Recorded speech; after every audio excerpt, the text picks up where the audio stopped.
Welcome to the Clergy House. It's very good to be with you again. These past weeks have probably been the strangest of our lives, as individuals unable to meet with those we care most about, our families and friends. We have had to find new ways of communicating and keeping in touch. As a Christian community, we have moved through those most holy days of the Church's year as we celebrate the passion, death and resurrection of the Lord without being able to gather to celebrate together. And here we find ourselves on the fourth Sunday of Easter, Good Shepherd Sunday, the time when we traditionally think of vocation, of the new pastures into which the Good Shepherd is calling us. So, what is your vocation? You may think that you don't have one, or that vocations are the sort of thing that only clergy or religious have. But each of us does have a vocation. God is calling each one of us. Before all else, God calls us to change, to become more Christ-like. We are called to live our lives in response to the life, death and resurrection of Jesus the Lord.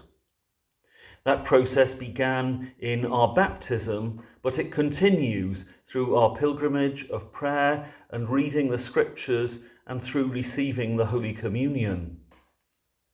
As we long for the day when we can gather again for Mass, we look for new ways of being the people of God in this place. One of the constant themes in the New Testament is that lives touched by Christ were changed.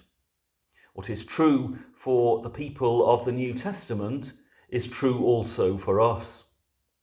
The message for them was that there will be no back to normal after their encounter with the risen Christ. Things could just never be the same again. We hear ourselves and others wonder when things will be back to normal after these days of lockdown. But God calls us to know that as we encounter and respond to Christ, we cannot help but be changed. But while we are called to change, we are also called to be more deeply ourselves.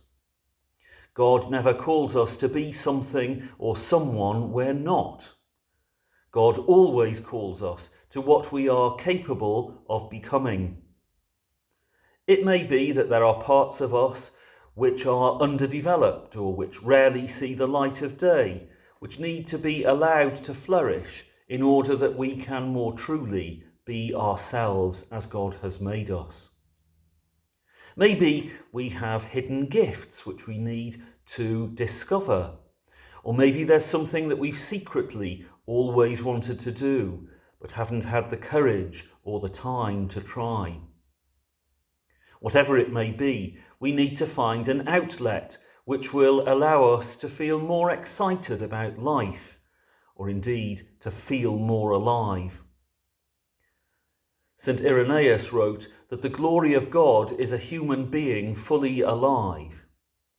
Through the process of becoming more fully ourselves and of becoming more fully Christ-like, the will of God is fulfilled and the glory of God is shown. But finding that which we are suited for and being and becoming ourselves, that's not so easy as it sounds. On the tombstone of the holy Rabbi Zuzia are the words, "One who served God with love, who rejoiced in suffering, who rested many from their sins." You might think here lies a man who found and lived up to his calling. And yet, before his death, Rabbi Zuzia had said, "In the coming world, they will not ask me, 'Why were you not Moses?' They will ask me, 'Why were you not Zuzia?'" The rabbi here puts his finger on one of the most important questions for people of faith.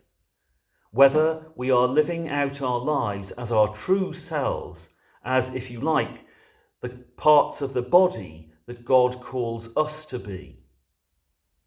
The rabbi's remark suggests that our calling is primarily to become more truly ourselves before God. Now, this might sound a peculiar thing to say. We're called in our baptism, called by our own name, to be our own selves, not someone else, but simply ourselves. But surely we are ourselves, plain and simple. Can we be anything else? Well, a lot of the time we seem to play a charade to work out what will go down well, what is the right thing to say, to act out a role which we feel pressured to maintain. Maybe we have learned from bitter experience that we cannot afford to be our true selves. Or we have been taught from our youth about who we are and what we are like and struggle to overcome that programming. We may be tempted to behave in ways that enable us to belong, to wear masks that can help us feel approved of and acceptable. But if we are truly to discover more deeply God's will for us, then part of the journey is the sometimes liberating, though often painful process of honestly and humbly struggling to get beyond the people we have been told to be, the people we are expected to be, the people we hope to be, and just to get to ourselves, to become ourselves as God has made us. It's a journey we can only undertake in confidence when we know that the selves we will find are already found and loved and called by God. It's not a journey we can undertake alone. We need one another to support and encourage us in that path of discovery. Getting to grips with our true selves and what that might entail is not for most of us a straightforward task. Even so, there are some recognisable clues which might suggest that we are realising a calling which matches who we really are. Fruits such as integrity, authenticity, the capacity to love, the capacity to enjoy God's creation and give thanks for it. All of this cannot be discovered overnight, but it doesn't need to be. As Bishop Stephen Cottrell, soon to be Archbishop of York, has said, it's a lifetime's work, and by happy chance, that's exactly how long we've got.